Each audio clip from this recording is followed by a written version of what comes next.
Қаланың қақ ортасында түлкі жаймен қыдырып жүр. Жоқ, бұл Зверополис мультфильмінің басы емес. Қостанайдың орталық көшелерінің бірінде түлкі жүр.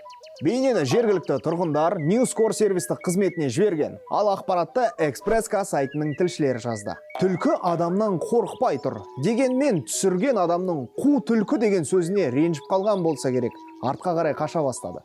Түлкінің қала ішіне не үшін кіріп кеткені белгісіз. Да со мной все нормально, просто я немножечко шалю. Видео авторы түлкі орманнан азық таппаған соң келген шығар деп айтуда. Одан бөлек түлкілерді қала тұрғындары басқа көшелерден де көрген екен. Бұған дейін Баянауылда сілеусін жүр деген видео шыққан болатын. Жалпы жабайы аңдардың елді мекендерге келу себебі неде екен? Шынымен қыста орманда азықтың таусылуы ма, әлде басқа бір ойлағандар бар ма екен? Егер сен де қызықты оқиғаға тап болсан, видеоға түсіріп Newscore-ға жібер. 100 000 теңге